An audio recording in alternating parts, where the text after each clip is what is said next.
Nous sommes en entrevue aujourd'hui avec Diane Leboutillier, qui est ministre du Revenu national, pour parler ensemble de la subvention d'urgence du Canada pour le loyer. Madame Leboutillier, ça consiste en quoi pour que les gens à la maison puissent bien comprendre? Bien, écoutez, Madame Lefebvre, bonjour. Ça me fait plaisir de vous parler aujourd'hui. La subvention d'urgence du Canada pour le loyer, c'est le dernier programme qui a été mis en place par le gouvernement fédéral pour venir en aide au loyer, là, comme on dit, là, pour que ce soit au niveau des entreprises, des organismes à but non lucratif et aussi au niveau des organismes de bienfaisance. Donc, cet argent-là, on peut aller chercher là, jusqu'à 65 des dépenses admissibles, que ce soit en frais de loyer, ça peut être aussi une aide pour payer les impôts fonciers, ça peut être une aide aussi qui peut servir à aider à payer les intérêts sur une hypothèque. Donc, ça avait été demandé par les entreprises. Donc, puis on vient aider au niveau des PME, là, toutes nos petites PME. Moi, là, c'est ce qui est important dans les régions.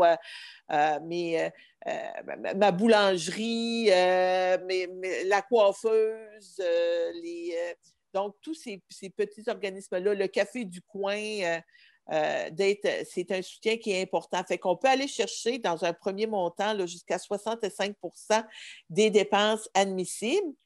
Et si jamais on voit avec la période de pandémie là, qu'on passe d'une zone orange à une zone rouge où il y a des fermetures qui doivent se faire, on peut aller chercher un 25 supplémentaire d'aide, fait que ce qui peut amener là, jusqu'à 90 des dépenses qui sont admissibles. Et ça peut vraiment alléger le fardeau de ces entreprises, PME dont vous parlez, organismes à but non lucratif également, organismes de bienfaisance. C'est pour alléger Oui, leur quotidien. c'est vraiment pour alléger pour aider à alléger le quotidien parce qu'on le voit qu'au niveau des revenus d'affaires des entreprises, il y a des frais courants qui continuent d'entrer, là. C'est que si tu as moins de clientèle, ben ton loyer, lui, n'a pas diminué, là. Tes assurances n'ont pas diminué non plus. Fait qu'on se doit d'être en support aux entreprises. Puis on l'a vu aussi avec nos entreprises d'économie sociale. Puis je parlais aussi des organismes là, de charité, ces organismes-là qui n'ont pas pu faire d'activité pour aller chercher du financement pendant la période de COVID, ces entreprises-là aussi qui emploient des gens, les entreprises d'économie sociale. Donc, il faut vraiment être en support dans nos milieux à tout type d'entreprise là, pour passer, comme je disais, là, pouvoir passer à travers la période de pandémie. Et c'est un... Oui, allez-y. Puis, je dirais, vous savez, c'est pas facile pour nos petites entreprises, là, puis de s'y retrouver là, à travers les différents programmes du gouvernement. Nos petites entreprises n'ont pas comme des grosses entreprises, des départements avec des gens spécialisés là, qui, eux, vont les informer. Donc, j'invite aussi les petites entreprises à aller vers les SADC, à aller vers Développement économique Canada pour justement avoir cette information-là, parce qu'avec la ministre Joly, qui a le ministère du Développement économique et des langues officielles, on s'est assuré d'allouer des argents supplémentaires au SADC pour justement être en support à nos petites entreprises pour les accompagner à travers les différents types que ce soit des subventions ou des prêts. Et ça provient en fait d'un ancien programme, l'aide d'urgence du Canada pour le loyer commercial, qui a été modifié. Pour quelles raisons, en fait? Parce que ça ne s'adressait qu'aux propriétaires de commerce et non pas aux locataires, par exemple.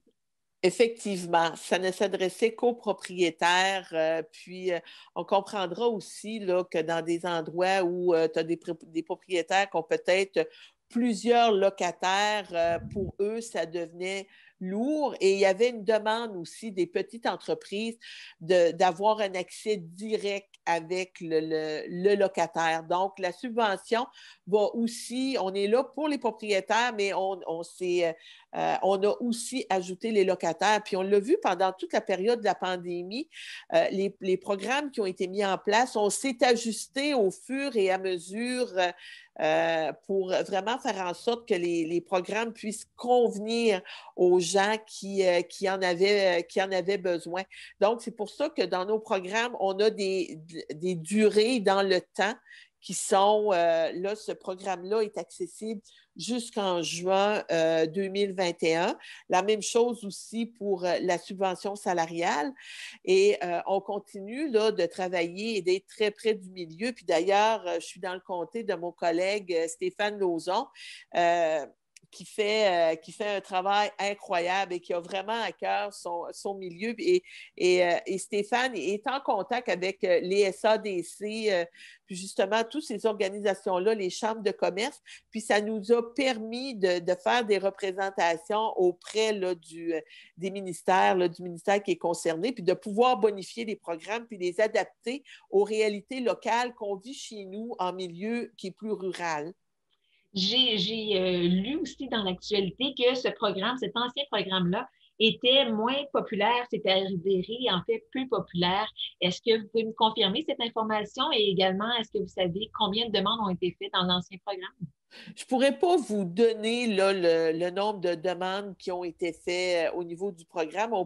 On peut vérifier puis vous transmettre l'information si on l'a parce qu'actuellement, pour nous, ce qui est important, c'est la livraison des programmes. C'est comment on peut faire en sorte de faciliter la vie de nos PME puis de nos OBNL et puis de nos organismes dans le milieu. C'est que l'argent arrive dans les poches des contribuables, de ceux qui en ont réellement besoin.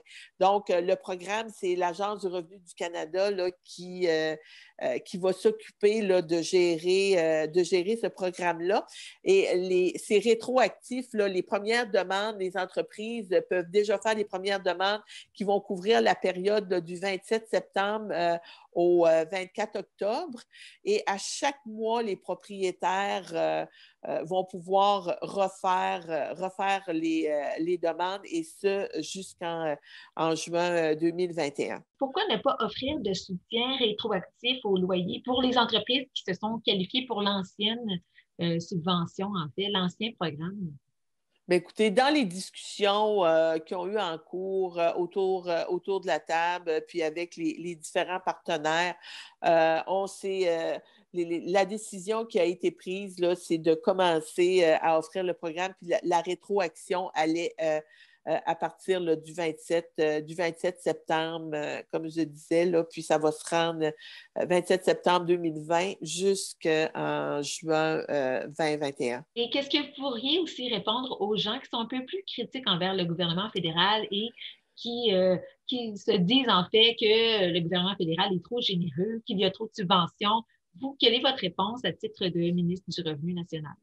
Bien, écoutez, moi, ce que je peux vous dire, puis on se rappellera lorsque la pandémie a débuté et du jour au lendemain, toute l'économie à travers le Canada s'est fermée. Il n'y avait plus d'avions dans le ciel, les écoles étaient fermées, tous les commerces étaient fermés, les gens étaient à la maison, il y avait seulement les services essentiels, les hôpitaux, puis les services d'alimentation, puis les pharmacies. Là, c'est les seules choses qui étaient ouvertes. C'était important pour nous de soutenir les Canadiens, de faire en sorte que les gens n'aient pas de crainte puis disent, moi, je suis capable de payer mon épicerie, puis je suis capable de payer mon loyer. C'était notre objectif au niveau du gouvernement. Puis moi, là, j'appuie, je vais toujours être en appui à cet objectif-là. Puis on l'a vu au fur et à mesure que la pandémie on a appris au niveau de la pandémie, puis comme on l'a déjà dit, on construisait un avion qui était en vol. Fait qu'on a appris de plus en plus sur la pandémie. Puis là, on voit actuellement qu'on est en train de cibler des mesures concernant des secteurs particuliers. Puis je peux vous dire qu'on a des secteurs particuliers qui ont encore, puis qui ont besoin d'aide. Qu'on pense au secteur touristique, qu'on pense au secteur des arts et de la culture au niveau de nos artistes. On doit être là pour les protéger, on doit être là pour les supporter, on doit être là pour nos petits commerces dans les régions, parce que moi qui viens aussi de la Gaspésie, des îles de la Madeleine, qui est un milieu rural, vous savez que j'ai à cœur la ruralité de nos régions, puis j'ai à cœur nos petits commerçants qui travaillent tellement fort puis quand on dit que c'est la colonne vertébrale de nos milieux, ben c'est des créateurs d'emplois, c'est nos créateurs de richesses, puis on se doit de les supporter, puis c'est ce qu'on va continuer de faire pendant toute la période de pandémie. En terminant, Madame Le Boutillier, expliquez-nous rapidement comment peut-on justement soumettre sa demande pour obtenir la subvention d'urgence du Canada pour le loyer? Bien, les gens, là, j'encourage les gens à aller vers le site web de l'Agence du revenu qui va nous expliquer comment on peut faire une demande. Mais comme je le mentionnais un peu plus tôt, là, des fois, c'est pas facile de s'y retrouver dans les différents programmes. Donc, d'aller vers les SADC ou Développement économique Canada, on a mis des argents en place pour justement être en support aux entreprises, pour les conseiller, les informer, puis comment nos entreprises aussi peuvent continuer de mieux faire dans la situation actuelle.